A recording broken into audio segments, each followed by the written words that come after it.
no era quien yo quería ser, por haber permitido tantas tonterías, por haber permitido tanta humillación, por haber sido tan inexperta, por haber sido tan tonta, por haberme equivocado tanto. Me tenía mucho coraje de cómo había sido Gabriela. Y a medida en que, y de verdad que el servicio también me ha ayudado mucho, porque a medida que voy compartiendo con los compañeros, a medida que me regalan la posibilidad de escucharlos y de poder decirles una palabra de aliento o pasarles eso, experiencia, fortaleza y esperanza, cuando trato a otro ser humano con consideración, empiezo a tratarme con consideración y me doy cuenta, bueno, Gaby, pues es que estabas muy carente de muchas cosas emocionalmente, no tenías los recursos necesarios, en ese momento pensaste que era lo mejor que podías decidir, hiciste lo que pudiste. Hoy puede ser diferente. Cuando uno se empieza a perdonar, que es una de las cosas más complicadas para el ser humano, cuando uno se empieza a perdonar, se empieza a tener menos odio a sí mismo y menos ataques. Se empiezan a tener un poquito más de actos de amor hacia uno mismo. Pero si yo no sé por qué me ataco, no puedo parar el ataque. Y solamente conociéndome y sabiendo por qué me tengo tanto coraje, puedo detener ese ataque. Una manera de atacarme era precisamente comiendo, porque a mí nunca me gustó estar excedida de peso, poniéndome en situaciones de conflicto, como son deudas excesivas, como son relaciones destructivas, situaciones no placenteras, privarme de las situaciones placenteras.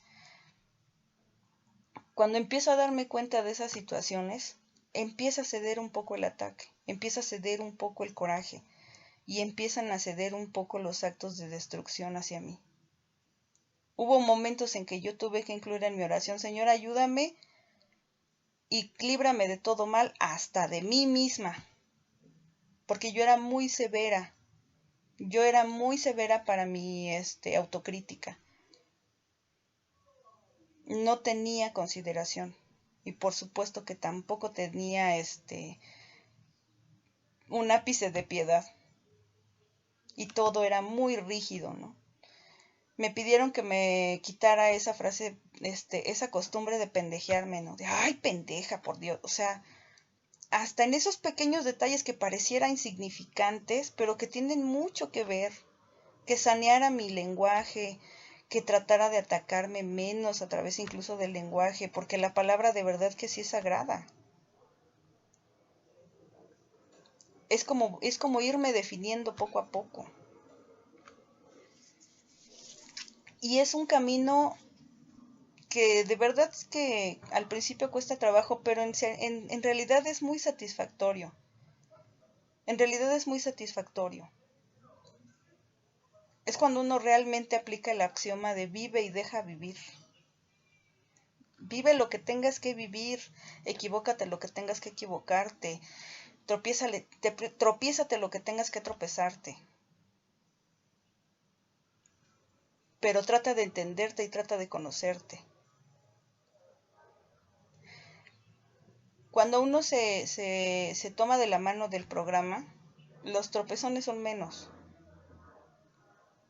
Los raspones duelen menos. Porque hay un apoyo, hay un soporte, hay una mano que siempre me extienden y que me dicen, vente, levántate, vamos a seguir caminando y vamos a seguir en esto. No desistas.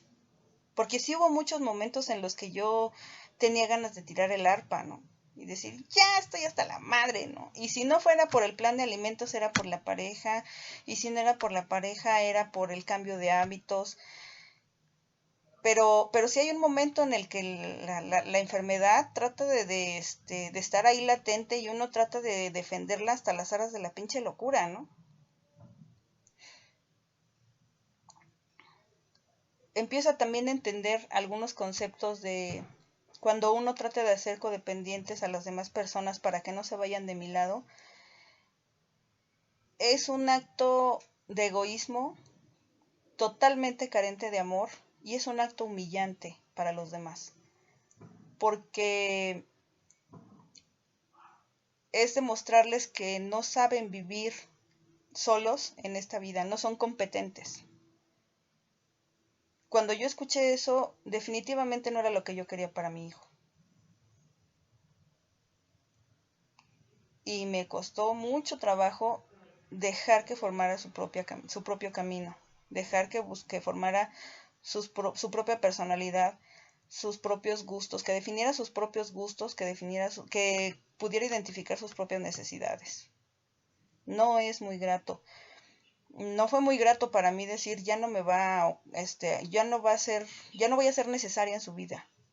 Y es que para mí no se concebía de ninguna manera la vida si no era a través de que fuera necesaria para los demás.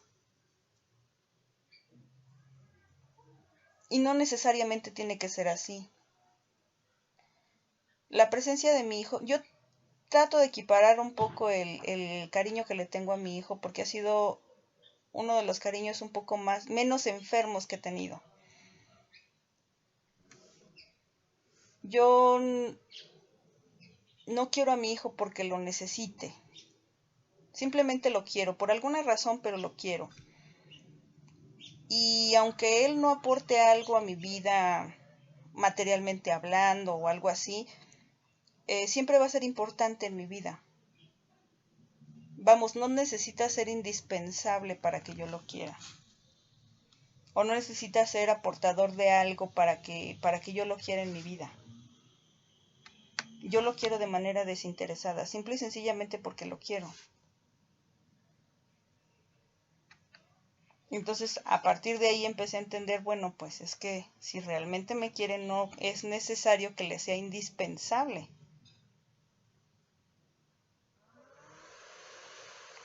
Y ese es un riesgo que me costó mucho trabajo correr. Realmente creer y vivir con ello, de que la gente cuando te ama por simplemente quien eres. Pero cuando yo no estoy convencida de que soy alguien que valga la pena amar, pues no lo voy a creer. Eso no quiere decir que sea real, eso no quiere decir que tenga la razón. Hay mucha gente que me quiere y no porque sea indispensable en la vida, pero yo no podía entender ni mucho menos creer eso.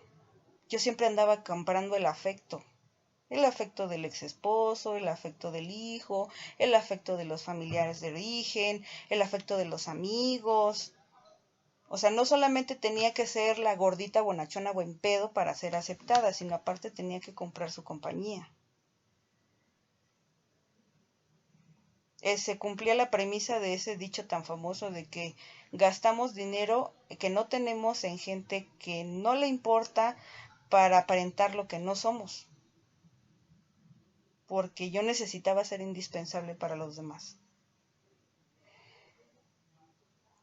A medida que he empezado a conocerme, a medida que he empezado a reconciliarme conmigo, a medida de que he empezado a tener consideración conmigo y concebirme como una persona imperfecta en busca de recuperación, he empezado a sentirme mejor, he empezado a codepender menos.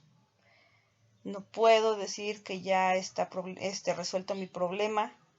No puedo decir que ya canté victoria, porque es una recuperación constante. Insisto, es muy parecida a la conducta a la compulsión por la comida. Soy obsesiva compulsiva, no solamente con mis alimentos, sino con relaciones destructivas.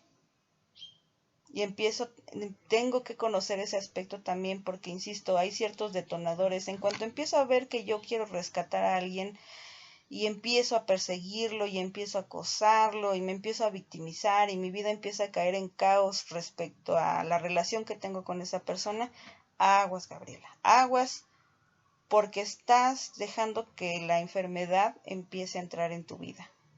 Y de verdad que sí se vuelve caótica. De verdad que sí se vuelve caótica. En algún momento no sé si si me llegue a recuperar del todo. Yo solo sé que a medida que empiezo a practicar el programa, empiezo a tener mejores relaciones interpersonales. La relación personal que tengo con el hijo, gracias a Dios, es llevadera, no es tan enfermiza. He empezado a conciliar algunas relaciones interpersonales con mis hermanos. La que más me cuesta trabajo pues es la de la mamá, el papá, con algunas amistades. Y espero en Dios poder relacionarme en algún momento con otro varón de una manera más sana, de una manera más serena. Pero sobre todo, a mí me gustaría relacionarme mejor conmigo. Entendí que soy la única persona que voy a estar conmigo misma hasta el último de mis días, hasta que dé el último aliento. Y de verdad que estar peleada conmigo es un infiernito independiente. Y me vaya a la Patagonia, al fin del mundo, a Groenlandia, a Europa, China, donde fuera, no importa qué tan rápido, qué tan lejos corra, mis propios demonios se van conmigo. Qué mejor que empezarlos a enfrentar, a desmenuzar, a despellejar, porque hay veces que no son tan demoníacos y tampoco son tan horrorosos como idealizo, ¿no? Pero esa es la mejor forma que he podido encontrar para sentirme mejor con los demás y conmigo, para poder relacionarme mejor con los demás y conmigo. Y definitivamente estar aquí, para seguirme conociendo, para seguirme entendiendo, para seguirme perdonando y para seguirme conciliando conmigo. Agradezco mucho la oportunidad que me brindó el grupo Empezamos a Creer. Muchísimas gracias por hacer la unidad en esta junta. Muchas gracias por permitirme compartir. Felices 24 horas, compañeras.